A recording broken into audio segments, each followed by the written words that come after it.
अस्सलाम वालेकुम वरहमतुल्लाहि वबरकातुहू। हीलिंग हिजामा क्लिनिक से मैं डॉक्टर अस्मा महमूद हूँ और आज हम बात करेंगे कीटोजेनिक डाइट जो कि स्पेसिफ़िकली फ़ीमेल्स के लिए हो। मेल्स और फीमेल्स जो हैं उनकी बॉडी टाइप के अंदर बहुत ज़्यादा फ़र्क होता है और अक्सर मैंने ये देखा है कि नेट के ऊपर जो डाइट दी जाती है वो बेसिकली मेल्स के लिए है और फीमेल्स जब फॉलो करती हैं तो उनका वेट स्टार्ट में तो कम हो जाता है लेकिन बाद में वो कम होना जो होता है वो बंद हो जाता है। उसकी बड़ी वजह ये है कि मेल्स जो होते हैं उनके अंदर डोमिनेंट हार्मोन जो है वो टेस्टोस्टेरोन होता है जो कि एक प्रोटीन फॉर्मिंग हार्मोन है और फीमेल्स के अंदर जो डोमिनेंट हार्मोन होता है वो ईस्ट्रोजन होता है। यानी बेसिकली उनकी केमिस्ट्री के अंदर मेल्स में और फीमेल्स में बहुत ज़्यादा फ़र्क है। तो फीमेल्स को कीटोजेनिक डाइट के अंदर चंद एक मॉडिफिकेशंस की जो है वो ज़रूरत होती है जो कि आज हम इंशाल्लाह डिस्कस करेंगे। अगर आप फीमेल हैं और आपने कीटोजेनिक डाइट स्टार्ट की और स्टार्ट में तो वेट रिड्यूस हुआ, उसके बाद प्लेटी हो गई यानी कम होना रुक गया, या आपको कीटोजेनिक डाइट के ऊपर जो है वो सुस्ती कमज़ोरी होती है या नींद नहीं आती, तो सबसे पहले तो कीटो फ्लू के सिम्टम्स जो हैं वो आपने देखने हैं कि उनको कैसे ख़त्म किया जाए। उसके अंदर जो सबसे बुनियादी कल्प्रेट होता है वो सॉल्ट होता है। नमक जो होता है वो ख़वातीन बहुत कम लेती हैं और दूसरे नंबर के ऊपर नॉर्मल नमक के साथ पोटेशियम वाला नमक जो कि नो सॉल्ट, लो सॉल्ट या राइट सॉल्ट के नाम से आता है, वो लेना होता है क्योंकि कीटोजेनिक डाइट के ऊपर जो है वो इंसुलिन की जो है वो कमी की वजह से पोटेशियम की कमी जो है वो भी साथ हो जाती है। तो जैसे ही ये सॉल्ट इनटेक आपका प्रॉपर होगा, आपकी मिकदार में होगा, ये आपके जो सिम्टम्स हैं इंशाल्लाह जो कि बेसिकली कीटो फ्लू के सिम्टम्स हैं ये इंशाल्लाह ताला ख़त्म हो जाएंगे और इंशाल्लाह आपका वेट रिड्यूस होना शुरू हो जाएगा। नॉर्मल सॉल्ट और पोटेशियम के सॉल्ट के अलावा हो सकता है आपको मैग्नीशियम का सॉल्ट यानी कि एप्सम सॉल्ट जो उसकी भी ज़रूरत हो, ख़ास तौर पे अगर आपको कब्ज़ की शिकायत है या ये है कि आपके पट्टे खिंचे हुए महसूस होते हैं, मसल स्पास्टिक फील होते हैं, तो आपको मैग्नीशियम सॉल्ट की खा सॉल्ट की शक्ल में या ये है कि किसी सप्लीमेंट की शक्ल के अंदर लेना जो है वो ज़रूरी होता है। तो और ये है कि ये कितना लेना है ये ज़ाहिर सी बात है आपने अपने डॉक्टर की हदायत के मुताबिक इंशाल्लाह लेना है। अगर तो आप अपनी कीटो डाइट के साथ अपनी 9 कप सब्ज़ी ले रहे हैं तो ये कमियां नहीं होनी चाहिए, लेकिन नॉर्मली ख़वातीन 9 कप सब्ज़ी नहीं ले पाती हैं और इस वजह से ये प्रॉब्लम्स जो होते हैं जो बेसिकली कीटो फ्लू के सिम्टम्स हैं जो कि मेल्स में और फीमेल्स दोनों में हो सकते हैं, ये उनके अजाले का तरीका मैं बता रही हूँ। इसके अलावा जो है वो आपको चाहिए प्रोबायोटिक्स, क्योंकि बेसिकली कीटोजेनिक डाइट एक बहुत हेल्दी और न्यूट्रिएंट डेंस डाइट है और इस डाइट को हज़म करने के लिए आपके जिस्म के अंदर अच्छे प्रोबायोटिक्स यानी अच्छे बैक्टीरिया होने ज़रूरी हैं। अच्छे बैक्टीरिया का बेहतरीन सोर्स जो है वो कीफ़र है। कीफ़र आपको हमारे क्लिनिक से भी अवेलेबल है। कीफ़र के मुतल्लिक़ मैं बहुत सारी वीडियोज़ भी बना चुकी हूँ। खा वो कीफ़र हो, खा वो एप्पल साइडर विनेगर हो या कोई भी और अच्छा सोर्स ऑफ प्रोबायोटिक हो, वो आप ज़रूर लें। और ये लेने के बाद जब आपकी न्यूट्रिशन जो आप ले रही हैं ये प्रॉपर हज़म होना शुरू होगी तो इंशाल्लाह जो आपका वेट स्टॉल हो रहा है, कम नहीं हो रहा या लथार्जी की या पट्टे खींचने की शिकायत है, वो इंशाल्लाह जो है वो कम हो जाएगी। और प्रोबायोटिक्स खा आप कीटोजेनिक डाइट के ऊपर हैं या नहीं हैं, ये लेना जो है ये बहुत अच्छी बात है और सेहत के लिए बहुत मुफीद है और बल्कि घर में हर फ़र्द जो है उसके लिए ये लेना बहुत ज़्यादा ज़रूरी है। इसके अलावा ये जो मैंने अभी बताए हैं ये बेसिकली कीटो फ्लू के सिम्टम्स हैं जो कि मेल्स और फीमेल्स दोनों में हो जाते हैं और जिनके अजाले का दोनों में यही तरीका है। अब हम डिस्कस करेंगे कि स्पेसिफ़िकली फ़ीमेल्स के लिए कीटोजेनिक डाइट के अंदर क्या मॉडिफिकेशंस करना जो है वो ज़रूरी है।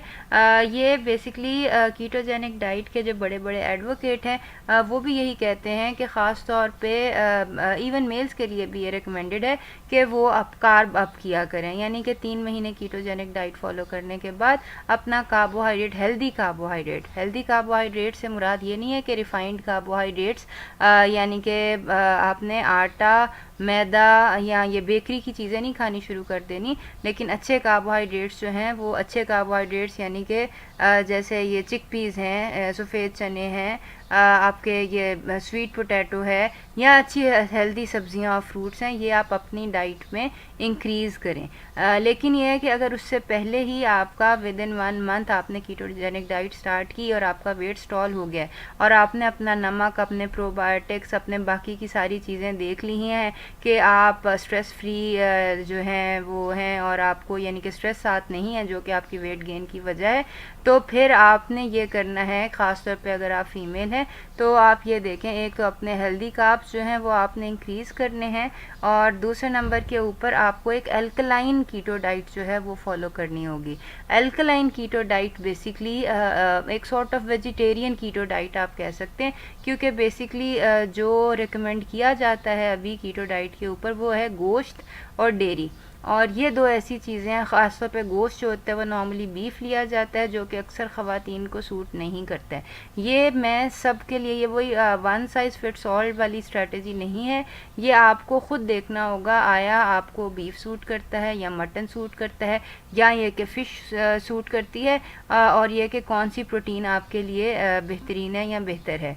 और आया ये कि अगर आपको जो मीट प्रोटीन है वो हर्ट कर रही है, तो फिर आपने एक अल्कलाइन प्रोटीन्स यानी कि आप वेजिटेबल प्रोटीन्स जो हैं उससे भी कीटोजेनिक डाइट जो है वो फॉलो कर सकते हैं, यूज़ कर सकते हैं। स्पाइरुलिना जो है बहुत अच्छा ऑप्शन है अल्कलाइन डाइट फॉलोअर्स के लिए, जो कि एक वेजिटेरियन प्रोटीन है, और ये है कि ये अल्कलाइन भी है, एसिडिक नहीं है। इसी तरह फ़ैट्स के अंदर आप ये ऑप्ट कर सकते हैं कि आप एवोकाडो ले लें या ऑलिव्स ले लें, या ये है कि कोकोनट ऑयल जो है वो आप ले लें इंस्टेड ऑफ, अगर आपको ये देसी घी या चीज़ वगैरह जो है ये सूट नहीं कर रही है, तो यानी ये बेसिकली आपको करके देखना होगा, आपको अपनी डाइट अल्कलाइन करनी होगी, ठीक है। दूसरे नंबर के ऊपर वही बात है जो जैसे मैंने अभी जिक्र किया है कि आपको कार्ब अप हो सकता है, अपने कार्बोहाइड्रेट्स इंक्रीज़ करने की ज़रूरत हो, क्योंकि यही देखा गया है कि मेल्स के अंदर जो है वो इतने ज़्यादा कार्बोहाइड्रेट्स की रिक्वायरमेंट नहीं होती जितनी फीमेल्स को होती है, ख़ास तौर पे उनके थायराइड हार्मोन्स और जो उनका ईस्ट्रोजन प्रोजेस्टेरॉन जो उनके फर्टिलिटी हार्मोन्स हैं उनको मेंटेन रखने के लिए। इसके अलावा आपकी नींद पूरी होनी चाहिए, आपकी हाइड्रेशन पूरी होनी चाहिए, यानी कि पानी की मिकदार जो है वो आपकी डाइट के साथ जो है वो प्रॉपर होनी चाहिए, ख़ासतौर पे नमक मिला पानी जो है। इसके अलावा भी अगर आप इसके बावजूद इसके बाद आपको जो है वो सुस्ती और कमज़ोरी फ़ील हो रही है, तो अपनी कैलोरीज़ चेक करें, आया आप पूरी कैलोरीज़ ले रही हैं या नहीं ले रही। ये कैलोरीज़ आपकी जो हैं वो हेल्दी फ़ैट्स, हेल्दी कार्बोहाइड्रेट्स और हेल्दी प्रोटीन से आनी चाहिए।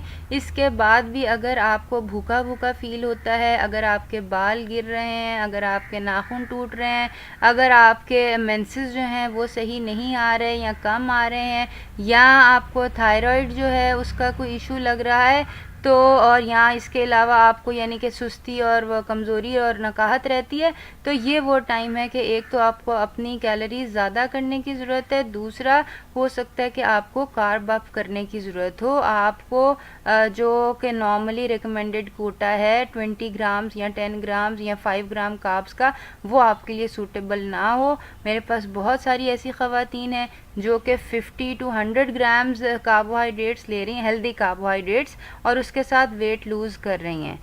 ये बात सच है कि उनका वेट उतनी जल्दी लूज़ नहीं हो रहा है, लेकिन यह है कि स्लोली एंड स्टेडिली उनका हर महीने जो है वो कुछ ना कुछ वेट लूज़ हो रहा है, और उसके साथ उनको कोई मेडिकल इश्यूज़ जो हैं वो नहीं हैं। अल्लाह माफ़ करे, कोई थायराइड का प्रॉब्लम या कोई मेंसेस का प्रॉब्लम या ये बाल गिरना, नाखून टूटना या ये जो न्यूट्रिशनल डेफिशिएंसीज़ हैं, ये अल्लाह का शुक्र है उनको नहीं है। बेसिकली ख़वातीन को ज़्यादा कार्ब्स की ज़रूरत होती है एज़ कम्पेयर टू मेल्स। तो ये चीज़ जो है ये अक्सर ख़वातीन वो कार्ब्स से इतना डरा दिया जाता है कि वो हेल्दी कार्ब्स भी लेने से जो है वो कतरा रही होती हैं। तो ये नहीं करना, आपने हेल्दी कार्ब्स लेने हैं, ठीक है। और फिर ख़ासतौर पर जब वो हेल्दी कार्ब्स नहीं ले रही होती हैं तो फिर वो चीट करती हैं, और चीट करती हैं नॉर्मली बेकरी की किसी चीज़ के साथ या मिठाई की वो जो है कोई चीज़ खा ली। तो एक तो ये कि ये चीटिंग जो है ये इस चीटिंग का अच्छा तरीका नहीं है। दूसरे नंबर के ऊपर being a female you might need, आपकी ये रिक्वायरमेंट हो सकती है कि आपको ज़्यादा कार्ब्स की ज़रूरत हो एज़ कम्पेयर टू मेल्स। हो सकता है 20 कार्ब्स का टारगेट जो है आपके लिए हेल्दी ना हो, ठीक है। 50, 70, 100, 150 तक फीमेल जो हेल्दी कार्ब्स लेती हैं और उसके साथ उनका वेट जो है वो रिड्यूस होता है। दूसरे नंबर के ऊपर मैंने देखा कि ख़वातीन जो है वो अक्सर 1 मील अ डे से ही स्टार्ट करने की कोशिश कर लेती हैं। तो ये है कि ये मुनासिब नहीं है। एक तो ये कि आपकी बॉडी एडजस्ट नहीं होती है। गो स्लो, स्टार्ट करें आप with 3 meals a day without snacks, उसको रिड्यूस करें to 2 meals a day without snacks, और हो सकता है कि आपको 1 मील अ डे पे जाना पड़े। और अक्सर 2 meals a day without snacks के ऊपर बहुत अच्छा परफॉर्म करती हैं ख़वातीन जो हैं। तो ये है कि इंटरमिटेंट फास्टिंग बहुत अच्छी चीज़ है, स्नैक्स लेना अच्छी बात नहीं है, लेकिन अगेन फिर स्नैक्स के बगैर आपकी कैलोरीज जो है ना वो पूरी होनी चाहिए। अगर आपने कीटोजेनिक डाइट स्टार्ट की है तो स्टार्ट से इंटरमिटेंट फास्टिंग कर लेना जो है वो बॉडी के ऊपर एक बहुत बड़ा स्ट्रेस क्रिएट करता है, जो कि वेट गेन की वजह हो जाती है इंस्टेड ऑफ वेट लॉस।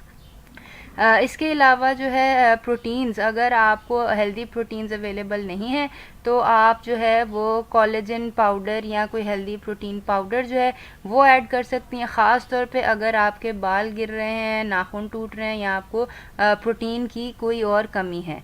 इसके अलावा हम बात करते हैं healthy carbohydrates. Basically healthy carbohydrates वो कार्बोहाइड्रेट्स हैं जिनको आप खाते हैं तो एकदम से आपकी शुगर और इंसुलिन स्पाइक नहीं करती। इनको रेजिस्टेंट स्टार्चेस भी कहा जाता है, और ये जो है ये मुनासिब मिकदार के अंदर लेना जो है ये बहुत ज़्यादा रिकमेंडेड है, कीटोजेनिक डाइट के ऊपर भी और उसके बाद भी। ख़ास तौर पे अगर आपने 3 महीने कीटोजेनिक डाइट फॉलो की है और आप कीटो अडेप्टेड हो चुकी हैं तो रेजिस्टेंट स्टार्चेस जो हैं वो लेना जो है बहुत बहुत मुनासिब है, जिसके अंदर स्वीट पोटैटो है, चिकपीज़ हैं यानी सफ़ेद चने हैं। ये बेसिकली आपके रेजिस्टेंट स्टार्चेस के सोर्सेज हैं। इसके अलावा अगर आपकी न्यूट्रिशनल डेफिशिएंसीज हैं, आपका चेहरा लटक रहा है, स्किन सैग हो रही है, बाल गिर रहे हैं, तो आपको पॉलीफिनोल्स की ज़रूरत है। पॉलीफिनोल्स बेसिकली आपको अच्छे जो फ्रूट्स हैं, हेल्दी फ्रूट्स हैं, उनसे मिल सकते हैं। इसके अलावा आप जैसे सिट्रस फ्रूट्स हैं, ऑरेंजेस हैं, लेमन्स हैं, इससे मिल सकते हैं। इसके अलावा इवन जो चॉकलेट है, रॉ चॉकलेट है, वो बहुत अच्छा सोर्स है आपके पॉलीफिनोल्स का।